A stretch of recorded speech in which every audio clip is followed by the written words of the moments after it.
A paz do Senhor, meus irmãos, que é o irmão Sidrinei. Nosso objetivo de hoje é falar da nossa lição de número 7. Nós estamos estudando esse trimestre debaixo do tema A Justiça Divina. Nós temos o nosso livro-texto, é o livro do profeta Ezequiel. E hoje nós estamos na lição de número 7. Na lição de número 7 nós vamos falar sobre um tema específico que fala a respeito da responsabilidade individual. Nosso texto áureo da lição, ele está no livro do profeta Ezequiel, capítulo 18, versículo 20. E a palavra de Deus diz assim para nós: a alma que pecar, esta morrerá. O filho não levará a maldade do pai, nem o pai levará a maldade do filho. A justiça do justo ficará sobre ele, e a impiedade do ímpio cairá sobre ele. Ezequiel, capítulo de número 18, versículo de número 20. Nossa verdade prática diz assim: para além da responsabilidade individual, a palavra de Deus se posiciona contra o fatalismo. Guarda bem esse nome, fatalismo, nós vamos voltar depois nele. Isto é, contra a ideia de que tudo é determinado por um rígido destino. Nós vamos ler a Bíblia Sagrada, que é o nosso texto base para a aula de hoje. Encontra-se no livro do profeta Ezequiel, capítulo 18. Nós vamos ler do versículo 20 até o versículo 28. Então, se você puder dar um pause aí no vídeo, acompanha, pega a sua Bíblia para você acompanhar e vamos então ler a palavra do Senhor. Diz assim, a partir do versículo 20, capítulo 18, do livro do profeta Ezequiel: a alma que pecar, essa morrerá. O filho não levará a maldade do pai, nem o pai levará a maldade do filho. A justiça do justo ficará sobre ele, e a impiedade do ímpio cairá sobre ele. Mas, se o ímpio se converter de todos os seus pecados que cometeu, e guardar todos os meus estatutos, e fizer juízo e justiça, certamente viverá, não morrerá. De todas as suas transgressões que cometeu, não haverá lembrança contra ele. Pela sua justiça que praticou, viverá. Desejaria eu, de qualquer maneira, a morte do ímpio? Diz o Senhor Jeová. Não desejo, antes, que se converta dos seus caminhos e viva? Mas, desviando-se o justo da sua justiça, e cometendo a iniquidade, e fazendo conforme todas as abominações que fez o ímpio, porventura viverá? De todas as suas justiças que tiver feito, não se fará memória. Na sua transgressão com que transgrediu, e no seu pecado com que pecou, neles morrerá. Dizeis, porém, o caminho do Senhor não é direito. Ouvi agora, ó casa de Israel, não é o meu caminho direito? Não são os vossos caminhos torcidos? Desviando-se o justo da sua justiça e cometendo iniquidade, morrerá por ela. Na sua iniquidade que cometeu, morrerá. Mas convertendo-se o ímpio na sua impiedade que cometeu, e praticando o juízo e a justiça, conservará este a sua alma em vida. Pois quem reconsidera e se converte de todas as suas transgressões que cometeu, certamente viverá, não morrerá. Glória a Deus. Convido os irmãos, vamos fazer uma oração? E então nós começamos o nosso estudo de hoje, falando a respeito da responsabilidade individual. Pai, nós te damos graça pela oportunidade. Que o Senhor nos abençoe, abra os nossos intelectos, o nosso coração, para aprendermos mais a respeito da Tua palavra. Que o Senhor possa fazer que essa palavra chegue longe, que possa chegar aos nossos amigos, aos nossos irmãos, a todas as pessoas com que o Teu Espírito queira tratar, e que ela possa trazer conversão, Senhor, arrependimento de pecado, que possa o Seu Espírito falar nos corações. É o que nós te pedimos em nome de Jesus. Amém. Vamos então, meus irmãos? Eu vou começar hoje com os nossos irmãos lendo 2 versículos da palavra de Deus. O primeiro encontra-se em Ezequiel, capítulo 18, versículo 2. Preste bem atenção. Que tendes vós que acerca da terra de Israel proferis este provérbio dizendo: os pais comeram uvas verdes e os dentes dos filhos se embotaram. Olha, esse versículo está escrito no livro do profeta Ezequiel, capítulo 18, versículo 2.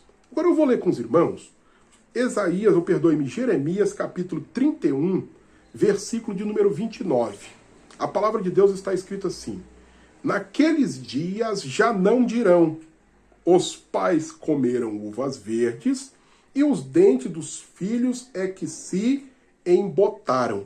Que coisa interessante, dois profetas falando a respeito de um ditado popular que estava no meio do povo e que parecia ser bem usual esse ditado, a ponto de pelo menos 2 vezes na Bíblia nós encontrarmos os profetas de Deus falando que o povo fazia ou falava esse ditado no meio da comunidade do povo de Israel. O que esse ditado queria dizer? Esse ditado, no fundo, estava querendo tirar a responsabilidade que estava nos ombros de cada indivíduo e passar essa responsabilidade para uma responsabilidade geracional, ou seja, vem de gerações. O pecado do bisavô causou um problema no avô, que causou um problema no pai, que causou um problema no filho, que provavelmente vai causar um problema no neto. Ou seja, o neto não é responsável, o filho não é responsável, o pai não é responsável. Em tese, eles estavam colocando a responsabilidade sobre o que estava acontecendo com eles no mundo espiritual aos pecados de seus antepassados. De onde os israelitas tiravam essa ideia de que os filhos eram responsáveis pelos pecados do pai?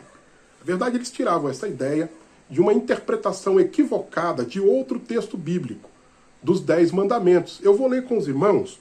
Os 10 mandamentos, a gente tem eles escritos em Êxodo, capítulo de número 20, e depois a gente tem uma repetição desses mandamentos em Deuteronômio, capítulo de número 5. Até porque a palavra Deuteronômio também quer dizer repetição. Eu vou ler Êxodo, capítulo 20, versículo de número 5 com os irmãos. Está escrito assim, preste atenção nesse versículo, olha só. Não as adorarás, nem lhes darás culto, porque eu sou o Senhor Deus, Deus zeloso, que visito a iniquidade dos pais nos filhos, até a 3ª e 4ª geração daqueles que me aborrecem. É baseado nesse texto, onde Deus está dizendo que daqueles que lhe aborrecem, ele visita a maldade dos pais aos filhos até a 3ª e 4ª geração, que alguns sábios judeus, eles desenvolveram essa teoria de que quando o pai peca, o filho paga as contas. Por isso ele estava dizendo, o pai comeu uva verde e o problema deu no dente do filho. Eu nem vou mostrar os meus, porque os meus são bem feinhos, os meus filhos são mais bonitos que os meus, graças a Deus, né?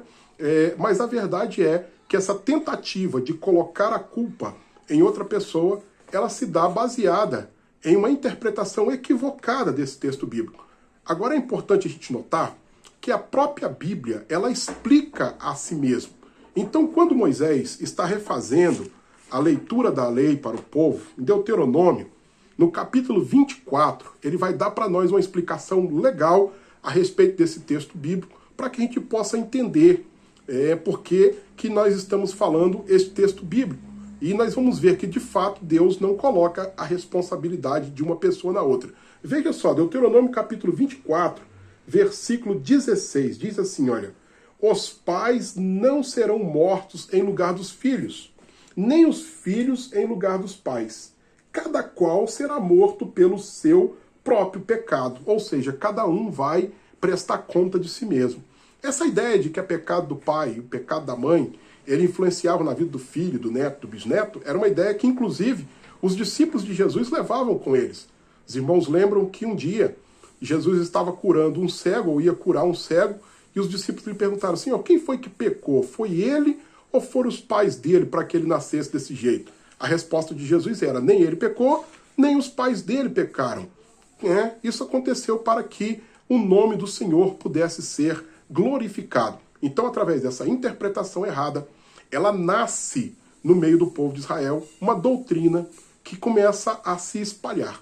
Nos dias de hoje, essa doutrina aparece na igreja, porque infelizmente nós temos muitos ramos de igrejas por aí, e em alguns deles nós encontramos um termo chamado batalha espiritual. E dentro deste termo de batalha, dentro dessa teologia da batalha espiritual, tem um pedacinho chamado de maldição hereditária. E nós precisamos que os irmãos entendam isto. Primeiro, entender para conhecer. Segundo, entender para que nós possamos mostrar na Bíblia o equívoco dessa doutrina. E terceiro, estarmos preparados para responder e ajudar algum irmão nosso que porventura venha cair nessa teia a entender que de fato não é isso que a Bíblia Sagrada está ensinando para nós. Esta doutrina da maldição hereditária, que em algumas vezes são pregadas até por alguns pastores muito famosos, inclusive aqui da nossa cidade de Belo Horizonte, é uma doutrina muito perigosa para a Igreja do Senhor, porque eles pregam que mesmo o crente, depois que se converteu, ele traz em si maldições que vieram dos seus antepassados. Preste bem atenção, os irmãos. Preste bem atenção, os irmãos. Segundo Coríntios, capítulo 5, versículo de número 17, tem um texto bíblico que nós falamos de cor, conhecido de toda a igreja. Ele diz o seguinte: se alguém está em Cristo, nova criatura é. As coisas velhas se passaram, e eis que tudo se fez novo. Nós já nascemos de novo. Então agora nós não somos mais o velho homem. Nós não carregamos mais os problemas do passado. Porque este homem espiritual que hoje nós somos, ele não tem as mesmas características daquele homem carnal que era antes. Se porventura tinha alguma maldição que estava sobre qualquer um de nós, ela já não existe mais. Porque quando nós nos entregamos a Cristo, nós agora somos novas criaturas. E não dá para dissociar uma coisa da outra. Nós já não andamos mais na carne, nós andamos no Espírito. E isso é interessante. Eu vou dar um exemplo bíblico para os irmãos, que nós todos conhecemos, mas às vezes a gente esquece, para falar um pouquinho dessa questão de maldição hereditária. Vocês lembram dos Moabitas? Olha bem, irmãos, os Moabitas foram um povo que guerreou contra o povo de Israel no deserto, juntamente com os Amonitas, e Deus se aborreceu demais com esse povo. E Deus amaldiçoa esse povo. Eu vou ler para os irmãos, olha bem como é que está escrito aqui. Deuteronômio, capítulo 23, versículo de número 3. Está escrito o Senhor assim, ó. Nenhum amonita, nem moabita entrará na Assembleia do Senhor. Nem ainda a sua 10ª geração entrará na Assembleia do Senhor eternamente, porquanto não foram ao vosso encontro com pão e água no caminho, quando saíres do Egito, e porque alugaram contra ti a Balaão, filho de Beor, e de Peor, da Mesopotâmia, para te amaldiçoar. Olha que coisa interessante, olha o que está escrito na Bíblia. Nenhum amonita, nem moabita entrará na Assembleia do Senhor, nem a sua 10ª geração, eternamente. Deus simplesmente amaldiçoou esse povo, disse, nenhum moabita, nunca, eternamente, vai ter participação na minha Assembleia. Agora, olha o que está escrito em Mateus capítulo 5, capítulo 1, deixa eu só olhar o versículo aqui para confirmar direitinho. Mateus capítulo 1 vai falar a genealogia de Jesus. Mateus capítulo 1, vamos ler esse versículo de número 5. Anota aí, por favor, que eu acho que é legal você pegar essa informação e conferir na sua Bíblia. Mateus capítulo 1, versículo 5, está escrito assim, ó. Salmão gerou de Raabe a Boaz. Este, ou seja, Boaz, de Rute gerou a Obed. E Obed gerou a Jessé. E Jessé gerou o rei Davi. Olha, eu quero parar aqui, só para os irmãos entenderem aqui. Na Bíblia está escrito que Rute faz parte da genealogia de Jesus. Mas quem era Rute? Para a gente saber quem é Rute, a gente tem que voltar lá no livro de Rute. Preste atenção. Vamos lá no livro de Rute, então, capítulo de número 1. Livro de Rute fica logo depois de Juízes, né? Fica depois de Juízes aí e antes de Samuel. Capítulo 1 do livro de Rute, nós vamos encontrar a informação de quem era Rute. Vamos ler o versículo de número 4. Os quais casaram com mulheres moabitas, aqueles que Deus tinha amaldiçoado, moabitas. Era o nome de uma Ofra e o nome de outra Rute, e ficaram ali quase 10 anos. Aí eu pergunto para os irmãos o seguinte, como é que pode uma mulher de um povo que foi amaldiçoado estar fazendo parte do povo de Deus se ela tem uma maldição sobre ela? É muito simples, irmãos. A maldição foi quebrada da vida de Rute quando Rute resolve escolher o Deus de Noemi como o seu Deus. Olha o que está escrito no versículo 16 do capítulo 1 de Rute. Disse, porém, Rute, não me instes para que te deixe, não me obrigues a não seguir-te, porque aonde quer que fores, irei eu, e onde quer que porventura pousares, ali pousarei eu. O teu Deus, o teu povo é o meu povo, e o teu Deus é o meu Deus. Quando Rute toma a decisão na sua vida de receber o Deus de Israel como seu Deus, a maldição acabou, irmão. E acabou de uma forma tão poderosa que ela faz parte da genealogia de Jesus. Ruth ganha Obed, Ruth ganha Obed, é o filho de Obed, Obed é o pai de Jessé e avô de Davi, ou seja, Ruth era a bisavó de Davi, o rei mais famoso de Israel, sem dúvida, é uma das 3 figuras mais importantes do Antigo Testamento, ao lado de Moisés e de Abraão, é o nome de Davi, irmão. Ninguém tem mais proeminência do que esses 3 homens no Antigo Testamento. E Jesus vem da linhagem dele. Ou seja, nós podemos ficar tranquilos que nós somos criaturas novas e quando nós nos decidimos por Deus, a maldição foi quebrada em nome de Jesus e nós estamos livres para fazer a obra do Senhor. Uma segunda doutrina muito perigosa que tem nos nossos dias e que tem tomado corpo, inclusive dentro das nossas igrejas da Assembleia de Deus, é uma doutrina chamada de predestinação fatalista. O que essa doutrina ensina? Essa doutrina ensina para nós que Deus escolheu de antemão aqueles que vão para o céu e aqueles que vão para o inferno. Esses irmãos, eles usam como base Romanos, capítulo de número 9, entre outros textos bíblicos, para dizer que Deus fez escolhas. Inclusive chegam a dizer alguns mais audaciosos, que Deus, de fato, ele fez o ímpio para ir para o inferno e já nasceu sentenciado para ir para o inferno, e o justo, Deus já fez nascer sentenciado para ir para o céu. E essa doutrina ganhou muito corpo, porque alguns pregadores muito famosos, eles pregaram essa doutrina. Talvez o mais famoso deles foi um pregador chamado Charles Spurgeon, e é muito citado nos dias de hoje no meio das nossas pregações. Já vi vários pregadores assembleianos pregando em grande progresso ou congresso, dizendo como disse Charles Spurgeon, como se Charles Spurgeon fosse algum escritor de livro da Bíblia, tivesse autoridade de Bíblia, alguma coisa que eles falavam. Mas Charles Spurgeon não foi o inventor dessa doutrina, não foi o principal nome dessa doutrina, ele era apenas o maior pregador, o mais conhecido pregador desta doutrina. Esta doutrina ela vem com um teólogo reformado, da época da Reforma Protestante, chamado João Calvino, e ele que desenvolve essa doutrina da predestinação fatalista, ou seja, que Deus tem uma lista dos que vão para o céu e uma lista dos que vão para o inferno. Nos nossos dias de hoje, no Brasil, nós temos grandes pregadores, famosos pregadores, que também pregam essa doutrina. Talvez o mais famoso dele, pastor Hernandes Dias Lopes, que prega, inclusive nos nossos congressos, é convidado para pregar e é um dos grandes pregadores dessa doutrina. Um outro grande pregador dessa doutrina, o que tem proeminência no Brasil, é o vice-presidente da Aliança Presbiteriana, pastor Augusto Nicodemos. Também tem o pastor Paulo Júnior, o pastor auxiliar do pastor Paulo Júnior, que tem grande proeminência, e estão pregando essa doutrina pelo Brasil afora. Fora do Brasil, a gente tem o pastor Paul Walsh, que é um pastor norte-americano, muito famoso, e que também eles se intitulam reformados, e que está pregando essa doutrina. Eu queria convidar os irmãos para que nós pudéssemos ler alguns textos da Bíblia. Isso vai nos facilitar o conhecimento para entendermos que, de fato, essa doutrina não é bíblica, ela parte de uma interpretação equivocada de alguns textos bíblicos. Eu quero ler com os irmãos João capítulo 5, versículo 40. Um minutinho, por favor. Evangelho de João, no capítulo 5, versículo 40. Você pode procurar junto comigo aí na sua Bíblia. Olha bem o que está escrito na palavra do Senhor.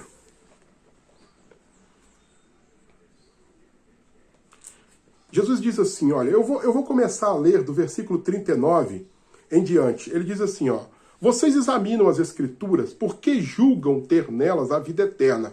E são elas mesmas que testificam de mim. Contudo, vocês não querem vir a mim para ter vida eterna. Ou seja, Jesus está dizendo, se vocês viessem até mim, vocês teriam vida eterna. Eu posso garantir para os irmãos que, pela Bíblia Sagrada, a vontade de Deus é que todos sejam salvos. O livro de João, o Evangelho de João, capítulo 3, versículo de número 16, diz o seguinte, que Deus amou o mundo, e não algumas poucas pessoas do mundo, de tal maneira que deu o seu Filho para que todo aquele que nele crê não pereça, mas tenha a vida eterna. Na primeira carta que Paulo escreve a Timóteo, capítulo de número 4, primeira carta a Timóteo, capítulo 4. Nós vamos abrir a Bíblia aqui. Opa!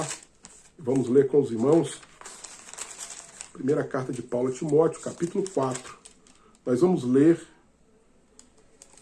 só um minuto, por favor, meus irmãos. Vamos voltar um pouquinho. 1 Timóteo, capítulo 2, e não capítulo 4, versículo de número 3 e versículo de número 4. A palavra de Deus está escrita assim: isto é bom e aceitável diante de Deus, nosso Salvador, o qual deseja que todos, não alguns, que todos homens sejam salvos e cheguem ao pleno conhecimento da verdade. Olha só, a vontade de Deus é que todos sejam salvos. Aí eu pergunto para os irmãos, se essa é a vontade de Deus, então por que ele não faz valer a sua vontade, se foi ele mesmo que fez uns para ir para o céu e para ir para o inferno? Então por que ele tem vontade de que todos se salvem? Seria alguma coisa muito perto de uma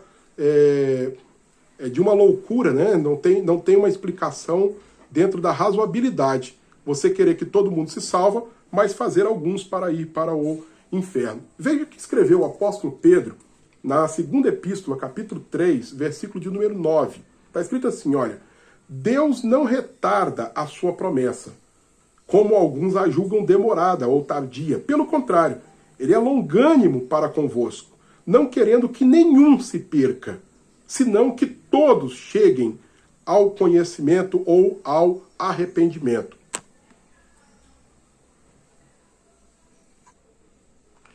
Meus queridos, eu gostaria de ler mais alguns textos bíblicos com os irmãos, pelo menos mais 2, e depois vamos voltar ao capítulo 18 de Ezequiel para fazer mais uma análise lá. Porque a mesma doutrina que diz que Deus fez uns para ir para o céu e fez outros para ir para o inferno, esta doutrina fatalista ensina também que uma vez salvo, salvo para sempre. É impossível você perder a sua salvação. Eu quero que o irmão abra comigo a Bíblia, por favor, no livro de Êxodo, capítulo de número 32, versículo de número 32 e 33. Por quê? Porque Moisés está conversando com Deus sobre o pecado terrível que o povo tinha cometido. Olha aqui como é que começa e termina essa conversa. Diz assim, Moisés orando ao Senhor: agora, pois, perdoa-lhe o pecado, ou, se não, risca-me, peço-te do teu livro que escreveste. Moisés está orando a Deus e está dizendo: Senhor, se o Senhor não puder perdoar o pecado do povo, risca o meu nome do livro. Olha o que Deus responde para ele. Então disse o Senhor a Moisés: riscarei do meu livro todo aquele que pecar contra mim. A resposta é muito simples. Se existe a possibilidade de Deus riscar do livro um nome que já está lá, é porque a lista não está fechada, meu irmão. A lista, se ela tivesse fechada, Deus jamais riscaria o nome do livro. Se Deus está riscando o nome do livro, é porque a lista ela não está fechada, ou seja, ela não é fatalista. Ela tem outras implicações. Vamos ler Hebreus capítulo de número 6, por favor? Abra aí, Hebreus capítulo de número 6, a partir do versículo de número 4. A palavra de Deus diz assim: é impossível, pois, que aqueles que uma vez foram iluminados e provaram o dom celestial e se tornaram participantes do Espírito Santo, preste atenção, nós estamos falando de um grupo de pessoas que foram iluminadas, provaram o dom celestial, se tornaram participantes do Espírito Santo, versículo 5, provaram a boa palavra de Deus e os poderes do mundo vindouro. É um grupo de crentes especial, irmão. Crentes que foram iluminados, provaram o dom celestial, foram participantes do Espírito Santo, provaram a boa palavra dos poderes do mundo vindouro e caíram, versículo 6. É impossível outra vez renová-los para o arrependimento, visto que de novo estão crucificando para si mesmo o Filho de Deus e expondo-o à ignomia, ou seja, à vergonha alheia, à vergonha pública. O que eu estou querendo mostrar para os irmãos é que é sim possível alguém perder a sua salvação. E nós precisamos cuidar da nossa muito bem, meus queridos. Vejam, os irmãos, o que está escrito em 2 Pedro, capítulo 2. Vamos ler aqui a partir do versículo 20. Olha só. Portanto, se depois de terem escapado das contaminações do mundo, mediante o conhecimento do Senhor e Salvador Jesus Cristo, se deixarem enredar de novo e são vencidos, tornou-se o último estado pior que o primeiro. Pois melhor fora eles nunca tivessem conhecido o caminho da justiça do que, após conhecê-la, voltarem para trás, apartando-se do santo mandamento que lhe fora dado. Com eles aconteceu o que diz certo adágio verdadeiro. O cão voltou ao seu próprio vômito, e a porca lavada voltou-se a revolver-se no lamaçal. Estes textos bíblicos é apenas para que os irmãos entendam que é sim possível perder a salvação. Agora, tem um texto bíblico bem interessante, que é Lucas capítulo 15, falando a respeito do filho pródigo. E isso aqui é bem legal que nós possamos entender, porque nós vamos ver um caso de um filho que tinha a salvação, ou seja, ele estava na casa do pai, e esse filho, ele sai da casa do pai. Quando ele sai da casa do pai, a Bíblia diz que ele estava morto. Mas quando ele volta, a Bíblia diz que ele reviveu. Aí eu pergunto para os irmãos, um filho morto, ele continua sendo filho, mas ele tem direito à herança, irmãos? Não tem direito à herança. Ele pode até ser filho na memória. Na memória ele é filho, mas ele não é herdeiro, porque ele morreu e você só pode receber herança se você ficar vivo, né? Quando aquele que for o senhor da herança morrer e passar a herança para você. O que aconteceu com o filho pródigo? Capítulo 15, versículo 32, está escrito assim: entretanto, era preciso que nos regozijemos e nos alegrássemos, porque o teu irmão estava morto e reviveu, estava perdido e foi achado. Então é possível que alguém temporariamente perca a sua salvação e depois possa vir voltar para Jesus, reconhecer o seu pecado e, voltando para Jesus, ele recuperar esta salvação. Se ele morrer longe de Jesus fisicamente, a sua morte física, que já era uma morte espiritual, porque estava longe de Deus, agora passa a ser uma morte eterna e aí não tem mais solução para ele. Mas enquanto ele estiver vivo materialmente, ou seja, carnalmente vivo, mesmo morto espiritual, ele pode se levantar, tomar a decisão de voltar para o Pai, e então ter os seus pecados perdoados e o seu nome reescrito, porque até então entendemos, segundo o Êxodo 32, que o nome dele foi riscado do livro da vida. Se nós fizermos uma análise voltando ao capítulo 18 do livro do profeta Ezequiel, meus irmãos, nós vamos ler com muita clareza que o ímpio arrependido, ele vive. Ou seja, ele estava condenado porque era ímpio. Se ele morresse na impiedade dele, ele iria perder a sua alma. Mas se ele se arrependeu e parou, deixou a sua impiedade, praticou a justiça, então agora ele pode viver porque ele largou a impiedade e praticou a justiça. Com relação ao justo, disse o Senhor assim, olha, se o justo resolver deixar de lado a justiça e praticar a impiedade, não vai ter mais memória, não vamos nos lembrar mais das coisas justas que ele fez. Porque o que vai ficar na memória, o que vale é o momento do encontro com Deus, ou seja, é o hoje. Se você foi justo durante 20 anos, mas resolveu chutar o pau da barraca, como dizem alguns, um ditado brasileiro, e voltar para o mundão, você tenha certeza de que todas as suas obras de justiça elas serão esquecidas, juntamente com a sua atitude de deixar o Senhor. Isso está claro no capítulo 18 do profeta Ezequiel. Contudo, se você continuar na sua justiça, pela sua justiça você será salvo. E é assim que nós precisamos entender. Não se iluda com essa conversa de que uma vez salvo, salvo para sempre. Nem se iluda com essa conversa de que existe uma lista.